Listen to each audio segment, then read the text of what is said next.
Hi all, doctor Danish സലീമാണ്. നമുക്ക് പലതരത്തിലുള്ള എണ്ണകളുണ്ടല്ലേ.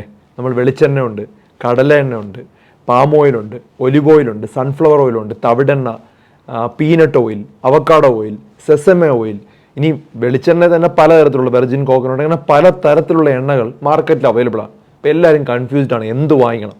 പല പരസ്യങ്ങളിലും പറയുന്നത് സീറോ കൊളസ്ട്രോൾ ആണ്, ഒരു അസുഖങ്ങൾ ഉണ്ടാക്കില്ല എന്നൊക്കെ പറഞ്ഞ് പരസ്യങ്ങളൊക്കെ ചെയ്യുന്നുണ്ട്. അപ്പോൾ നമ്മൾ മനസ്സിലാക്കേണ്ട കുറച്ച് കാര്യങ്ങൾ മനസ്സിലാക്കണം. കാരണം എണ്ണ പലതരത്തിലുള്ള പ്രശ്നങ്ങളും നമ്മുടെ ആരോഗ്യത്തിനുണ്ടാക്കുന്നുണ്ട്. ഞാനൊരു വീഡിയോ ഡീറ്റെയിൽ ആയിട്ട് കുറച്ച് നാൾ മുമ്പ് ചെയ്തായിരുന്നു. ഒത്തിരി ആളുകൾ അത് കണ്ടിരുന്നു. അപ്പോൾ ഇന്ന് പല ആളുകളുടെയും അതിനകത്തുള്ള സംശയങ്ങളുടെ ഉത്തരമാണ് പറയാനായിട്ട് ശ്രമിക്കുന്നത്. ഇപ്പം നിങ്ങൾ ആഹാരം സെലക്ട് ചെയ്യുന്ന സമയത്ത് പല ആഹാരങ്ങളും പല രീതിയിലാണ് നമ്മൾ ചൂടാക്കുന്നത്. ചിലത് നമ്മൾ കൂടുതൽ ചൂടാക്കേണ്ട ആവശ്യമുണ്ട്, ചിലത് നമുക്ക് കുറച്ച് ചൂടാക്കിയാൽ മതി. അങ്ങനെ ശ്രദ്ധിച്ചിട്ടില്ലേ? അങ്ങനെ എല്ലാ ആഹാരം ഒരുപോലെ അല്ല നമ്മൾ ഉണ്ടാക്കുന്നത്. അപ്പോൾ അതുകൊണ്ട് തന്നെ എണ്ണയുടെ കാര്യത്തിലും ആ ഒരു വ്യത്യാസം നമ്മൾ കൊണ്ടുവരണം. അതാണ് ആദ്യമായിട്ട് മനസ്സിലാക്കേണ്ടത്.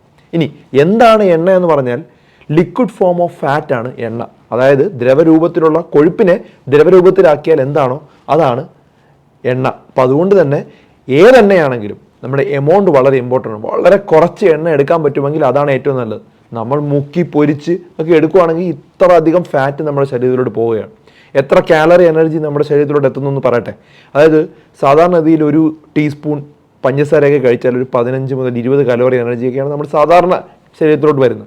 പക്ഷേ ഒരു ടീസ്പൂൺ നമ്മുടെ ഈ എണ്ണ കുടിച്ചു കഴിഞ്ഞാൽ നമ്മുടെ ശരീരത്തിലോട്ട് എത്തുന്നത് 45 മുതൽ 50 കലോറിയാണ്. അതായത് ഏകദേശം 3 ഇരട്ടി കാലറിയാണ് നമ്മുടെ ശരീരത്തിലോട്ട് എത്തുന്നത്. അപ്പോൾ നമ്മളൊരു 10 ടീസ്പൂൺ എണ്ണയൊക്കെയാണ് മിക്കവാറും ഉപയോഗിക്കുന്നത്. ഇപ്പോൾ ഒന്ന് ആലോചിച്ച് നോക്കി എത്രമാത്രം കാലറിയാണ്. കാലറി മാത്രമാണ് പറയുന്നത്. ഇത് കൂടാതെ ട്രാൻസ് ഫാറ്റ് എന്ന് പറഞ്ഞ സാധനം പല എണ്ണയിലും ഉണ്ടാവും. പിന്നെ ഈ സാച്ചുറേറ്റഡ് ഫാറ്റി ആസിഡും അൺസാച്ചുറേറ്റഡ് ഫാറ്റി ആസിഡ്സും ഒക്കെ ഈ എണ്ണയിലുണ്ട്. ഇതെല്ലാം നമ്മുടെ ശരീരത്തിലോട്ട് എത്തും. അപ്പോൾ ഏത് എണ്ണയാണ് നല്ലത്?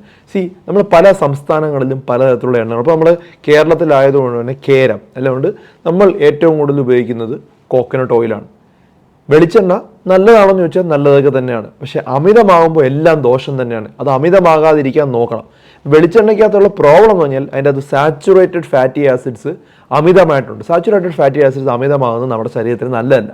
അപ്പം ഏതാണ് നല്ലത്? പോളി അൺസാച്ചുറേറ്റഡ് ഫാറ്റി ആസിഡ്സ് ആണ് നല്ലത്. പക്ഷേ പോളി അൺസാച്ചുറേറ്റഡ് ഫാറ്റി ആസിഡ്സ് ഉള്ള സാധനം വെച്ച് നമുക്ക് എല്ലാ സാധനവും കുക്ക് ചെയ്യാൻ പറ്റില്ല. അപ്പോൾ അതുകൊണ്ട് നമ്മൾ ഉപയോഗിക്കുമ്പോൾ വെളിച്ചെണ്ണ ഉപയോഗിക്കുന്നുണ്ട്, കുഴപ്പമില്ല. പക്ഷേ അളവ് വളരെ കുറയ്ക്കുക. ഇനി നമ്മൾ ഡീപ്പ് ഫ്രൈ ഒക്കെയാണ് ചെയ്യുന്നതെങ്കിൽ വ്യത്യസ്ത എണ്ണ ഉപയോഗിക്കുന്നതാണ് ഏറ്റവും നല്ലത്. അപ്പം അതിനു മുമ്പ് നമ്മൾ കുറച്ച് കാര്യങ്ങളായിട്ട് അറിയണം. അതായത് നമ്മൾ സാധാരണഗതിയിൽ നമ്മൾ ആഹാരം ഉണ്ടാക്കുന്ന സമയത്ത് കുറഞ്ഞ ചൂടെന്ന് പറയുന്നത്, ചെറിയ ചൂടിൽ ഉണ്ടാക്കുന്നത് ഒരു 60 മുതൽ 90 ഡിഗ്രി സെൽഷ്യസിലാണ്. ചെറിയ ചൂടിലൊക്കെ ഉണ്ടാക്കുന്ന സാധനം 60 to 90 ഡിഗ്രി സെൽഷ്യസിലാണ് സാധാരണ ഉണ്ടാക്കുന്നത്. ഇനി ഒരു മീഡിയം ചൂടെന്ന് പറഞ്ഞു കഴിഞ്ഞാൽ 90 മുതൽ 190 അല്ലെങ്കിൽ 200 ഡിഗ്രി സെൽഷ്യസ് വരെയൊക്കെയാണ് മീഡിയം ചൂട്. ഇത് മനസ്സിലാക്കണം. എന്നാലേ ഏത് എണ്ണ സെലക്ട് ചെയ്യണമെന്നുള്ളത് തീരുമാനിക്കാനായിട്ട് പറ്റുള്ളൂ. പിന്നെ അത് ഉയർന്ന ചൂടെന്നുള്ളതുണ്ട്. അതായത് 200 മുതൽ മുകളിലോട്ട് ഉള്ള എല്ലാം ഉയർന്ന ചൂടിൽ, സാധാരണ ഗ്രില്ലൊക്കെ ചെയ്യുന്ന സമയത്ത് നല്ല ഉയർന്ന ചൂടിലാണ് നമ്മൾ ചെയ്യുന്നത്.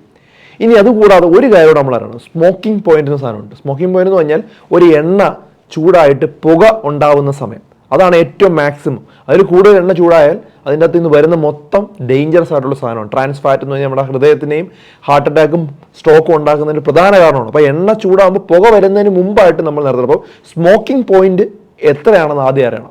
ഇപ്പം നമ്മൾ വെളിച്ചെണ്ണയുടെ സ്മോക്കിംഗ് പോയിന്റ് എടുക്കുകയാണെങ്കിൽ 175 ഡിഗ്രി സെൽഷ്യസ് ആണ്. ബട്ടറിൻ്റെയും സെയിം ആണ്. ബട്ടറിൻ്റെയും ഇത് ഏകദേശമാണ്. ചില ആളുകൾ ബട്ടർ ഉപയോഗിക്കാറുണ്ട്, അതുകൊണ്ടാണ് അത് പറഞ്ഞത്. ഇനി കനോള ഓയിൽ എന്ന ഓയിലുണ്ട്. അത് ഏകദേശം 200 ഡിഗ്രി സെൽഷ്യസ് വരെ സ്മോക്കിംഗ് പോയിന്റ് ഉണ്ട്. സൺഫ്ലവർ ഓയിൽ പറയുന്നത് 230 ഡിഗ്രി സെൽഷ്യസ് വരെ അതിന് സ്മോക്കിംഗ് പോയിന്റ് ഉണ്ട്. പിന്നെ അതുപോലെ സോയാബീൻ ഓയിലും 230 ഡിഗ്രി ആണ് അവരുടെ സ്മോക്കിംഗ് പോയിന്റ് ഉള്ളത്. അവക്കാഡോ ഓയിലാണ് ഏറ്റവും ഹൈ ചൂടാക്കാൻ പറ്റുന്ന ഒരു നല്ല, നമ്മുടെ സാധാരണ കിട്ടുന്ന ഒരു 270 ഡിഗ്രി സെൽഷ്യസ് വരെയൊക്കെ അവക്കാഡോ ഓയിൽ ചൂടായാലും സ്മോക്കിംഗ് ഉണ്ടാവില്ല. സ്മോക്കിംഗ് പോയിന്റ് ആ ലെവലാണ്. ഇനി നമ്മൾ മനസ്സിലാക്കേണ്ട ഏതെണ്ണ ഞാൻ പറഞ്ഞു, വെളിച്ചെണ്ണയ്ക്കകത്ത് സാച്ചുറേറ്റഡ് ഫാറ്റി ആസിഡ്സ് കൂടുതലാണ്. പക്ഷേ അമിതമായി ഉപയോഗിക്കരുത്. ഇനി പാം ഓയിൽ ഉപയോഗിക്കുക, ഒരു കാരണവശാലും ഉപയോഗിക്കരുത്. അത് മൊത്തമായിട്ടും ഈ പറഞ്ഞതുപോലെ സാച്ചുറേറ്റഡ് ഫാറ്റി ആസിഡ്സ് ആണ്, നല്ലതല്ല. സൺഫ്ലവർ ഓയിൽ നല്ലതാണ്. പോളി അൺസാച്ചുറേറ്റഡ് ഫാറ്റി ആസിഡ്സ് ഉണ്ട്. പക്ഷേ സൺഫ്ലവർ നമുക്ക് കിട്ടുന്ന സൺഫ്ലവർ ഓയിലൊന്നും നല്ലതല്ല. കാരണം പ്രോപ്പറായിട്ടല്ല അവർ ഉണ്ടാക്കുന്നത്. പല സൺഫ്ലവർ ഓയിലും സൺഫ്ലവറിൽ നല്ല തന്നെ ഉണ്ടാക്കുന്നതാണ് പറയപ്പെടുന്നത്. കാരണം സൺഫ്ലവറിനൊക്കെ വളരെ എക്സ്പെൻസീവ് ആണ്. പക്ഷേ നമുക്ക് മാർക്കറ്റിൽ കിട്ടുന്ന സൺഫ്ലവർ ഓയിലാണെങ്കിൽ വളരെ തുച്ഛമായ വിലയിലാണ്. അപ്പോൾ അതുകൊണ്ട് തന്നെ അത് ധാരാളം കെമിക്കൽസ് ഒക്കെ ആഡ് ചെയ്യുന്നതാണ് പറയുന്നത്. അപ്പോൾ അതുകൊണ്ട് തന്നെ സൺഫ്ലവർ ഓയിൽ എൻ്റെയും ഒരു ഫേവറേറ്റ് ഒരു ഓയിലൊന്നും അല്ല. സൺഫ്ലവർ ഓയിൽ പ്രശ്നം കഴിഞ്ഞാൽ പല ആൾക്കാരും എഴുതി വെക്കുന്നത് സീറോ കൊളസ്ട്രോൾ എന്നുള്ളതാണ്. സീറോ കൊളസ്ട്രോൾ ചിലപ്പോൾ സത്യമായിരിക്കും, പക്ഷേ ട്രൈഗ്ലിസറൈഡ് എന്നുള്ള സാധനം അതിനകത്ത് നല്ലോണം ഉണ്ട്. ഈ പറഞ്ഞതുപോലെ ഈ ഫാറ്റി ആസിഡ്സ് നല്ലോണം ഉണ്ട്. അപ്പോൾ അതുകൊണ്ട് തന്നെ കൊളസ്ട്രോൾ ഒക്കെ ഉണ്ടാവും, നമ്മുടെ ശരീരത്തിൽ കൊളസ്ട്രോൾ ഉണ്ടാവും. അപ്പോൾ അത് തെറ്റായിട്ടുള്ളൊരു പരസ്യവാചകമാണ്. അപ്പോൾ അത് കാരണം നമ്മൾ പല ആളുകളും വീണു. പിന്നെ റിഫൈൻഡ് എന്നൊക്കെ പറഞ്ഞ പരസ്യങ്ങൾ ഇങ്ങനെ ധാരാളം അവർ ചെയ്യാറുണ്ട്. ഈ റിഫൈൻഡ് എന്ന് പറഞ്ഞു കഴിഞ്ഞാൽ ഈ സാധാരണ നല്ലോണം ചൂടാക്കിയതിന് ശേഷം അതിൻ്റെ അകത്ത് കുറച്ച് കെമിക്കൽ ആഡ് ചെയ്ത് ചീത്താകാതെ വെക്കുന്നതിനാണ് ഈ റിഫൈൻഡ് എന്ന് പറയുന്നത്. അപ്പോൾ അതുകൊണ്ട് തന്നെ അങ്ങനെയുള്ള ഓയിൽ വാങ്ങിക്കാതിരിക്കുന്നതാണ് നല്ലത്. ശുദ്ധമായിട്ടുള്ള വെളിച്ചെണ്ണയോ അല്ലെങ്കിൽ ശുദ്ധമായിട്ടുള്ള ഓയിൽ വാങ്ങിക്കുന്നതാണ് ഏറ്റവും നല്ലത്. റിഫൈൻഡ് ആയിട്ടുള്ള ഓയിൽ ഒരു കാരണവശാലും ഉപയോഗിക്കാതിരിക്കുക. കാരണം മാർക്കറ്റിൽ റിഫൈൻഡ് ആണ് ഉള്ളത്. അപ്പോൾ അതുകൊണ്ട് എല്ലാ ആളുകളും അത് വാങ്ങിക്കുന്നതുകൊണ്ട് കൂടുതൽ കമ്പനി അത് ഇറക്കിക്കൊണ്ടിരിക്കുക. നിങ്ങൾ കടയിൽ പോയി ചോദിക്കേണ്ടത് ശുദ്ധമായ വെളിച്ചെണ്ണ അല്ലെങ്കിൽ ശുദ്ധമായ ഓയിൽ തന്നെ ചോദിച്ചു വാങ്ങിക്കണം. അതാണ് വളരെ പ്രധാനപ്പെട്ട ഒരു കാര്യം. പല ആളുകളും ചെയ്യില്ല. ഇനി ഏതൊക്കെ ഓയിൽ എന്തിനൊക്കെ ഉപയോഗിക്കാമെന്ന് പറഞ്ഞാൽ സാലഡിന് ഏറ്റവും നല്ലത് ഒലിവ് ഓയിൽ തന്നെയാണ്. അല്ലെങ്കിൽ ഒലിവ് ഓയിൽ ഉണ്ടെങ്കിൽ അതാണ് ഏറ്റവും നല്ലത്. സെസമെ ഓയിൽ എന്ന ഓയിലുണ്ട്, അത് നല്ലതാണ്. സാലഡ് കഴിക്കാൻ സാലഡിലൊക്കെ ഇടാൻ പറ്റിയ ഏറ്റവും നല്ല ഓയിലാണ് അത്. ഇനി നമ്മൾ ചെറിയ ചൂടൊക്കെ ആഹാരം ഉണ്ടാക്കുകയാണെങ്കിൽ കോക്കനട്ട് ഓയിൽ, അതായത് വെളിച്ചെണ്ണയാണ് ഏറ്റവും നല്ലത്. ഡീപ്പ് ഫ്രൈ ആണെങ്കിൽ വെജിറ്റബിൾ ഓയിൽ ഉപയോഗിക്കാം, കരണത ഓയിൽ ഉപയോഗിക്കാം, സൺഫ്ലവർ ഓയിൽ നല്ലതാണെങ്കിൽ സൺഫ്ലവർ ഓയിൽ ഉപയോഗിക്കാം. ഡീപ്പ് ഫ്രൈ ഒക്കെ ചെയ്യുവാണ്, മീനൊക്കെ പൊരിക്കുന്ന സമയത്ത് അതാണ് ഏറ്റവും നല്ലത്. ഡീപ്പ് ഫ്രൈ ആണെങ്കിൽ, ഡീപ്പ് ഫ്രൈ ആണെങ്കിൽ മുക്കിപ്പൊരിക്കുന്ന സമയത്താണ്. മുക്കിപ്പൊരിക്കാതിരിക്കാൻ മാക്സിമം ശ്രമിക്കുക. ചെറുതായിട്ട് ഒരു എണ്ണ ഇട്ട് പൊരിക്കുന്നതാണ്, അധികം എണ്ണയിലില്ലാതെ ചെറുതായിട്ട് പൊരിച്ച് കഴിക്കുന്നതാണ് ഏറ്റവും നല്ലത്. പൊരിച്ച് കഴിക്കുന്നുണ്ടെങ്കിൽ, പൊരിച്ച് കഴിക്കാതെ കറി വെച്ച് കഴിക്കുവാണെങ്കിൽ ഏറ്റവും നല്ലത് അത് തന്നെയാണ്. കുട്ടികൾക്കൊക്കെ അത് കൊടുത്ത് ശീലിക്കുക. ഇപ്പോഴത്തെ പ്രധാന പ്രശ്നം ഈ ജങ്ക് ഫുഡ്സിലെല്ലാം ഈ പൊരിച്ച സാധനങ്ങളാണ് കൂടുതലായിട്ട് ആക്കിക്കൊണ്ടിരിക്കുന്നത്. ഇനി നിങ്ങൾ ഗ്രില്ല് ചെയ്യുവാണെങ്കിൽ ഞാൻ നേരത്തെ പറഞ്ഞതുപോലെ അവക്കാഡോ ഓയിലാണ് നല്ലത്. കാരണം അതിന് ഏറ്റവും സ്മോക്കിംഗ് പോയിന്റ് ഹൈ ആയിട്ടുള്ളത് അവക്കാഡോ ഓയിൽ ഉള്ളതുകൊണ്ട് അതും അറിഞ്ഞിരിക്കണം. അപ്പോൾ ഈ ഒരു കാര്യങ്ങളാണ് അറിഞ്ഞിരിക്കുന്നത്. പല ഡോക്ടേഴ്സും ആക്ച്വലി ചില തെറ്റിദ്ധാരണകളൊക്കെ പരത്തുന്ന പല ആളുകളും ഉണ്ട്. ഇതാണ് കറക്റ്റായിട്ടുള്ള ഒരു ഗൈഡ് ലൈൻസ്. അതായത് നമ്മൾ സ്മോക്കിംഗ് പോയിന്റ് കറക്റ്റായിട്ട് അറിഞ്ഞിരിക്കണം. അതുപോലെ തന്നെ ഓരോ ഓയിലിനും എത്രമാത്രം ചൂട് താങ്ങാൻ പറ്റും.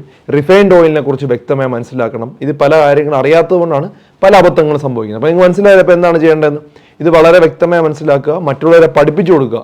ഇതാണ് ഓയിലിനെ കുറിച്ച് നിങ്ങൾ അറിഞ്ഞിരിക്കണം. അപ്പോൾ പല ഓയിലും പല രീതിയിൽ ഉപയോഗിക്കുക. ഇനി അഥവാ നിങ്ങൾക്ക് അത് പറ്റുന്നില്ലെങ്കിൽ വെളിച്ചെണ്ണ മാത്രമാണ്, വെളിച്ചെണ്ണ ആയാലും കുഴപ്പമില്ല. പക്ഷേ ഏറ്റവും കുറവ് ഓയിൽ ഉപയോഗിക്കാൻ പറ്റുമെങ്കിൽ ഏറ്റവും കുറവ് ഓയിൽ തന്നെ ഉപയോഗിച്ച് കഴിഞ്ഞാൽ അസുഖങ്ങളൊന്നും ഇല്ലാതിരിക്കാൻ പറ്റും. ഇത് മനസ്സിലാക്കിയിരിക്കുമല്ലോ.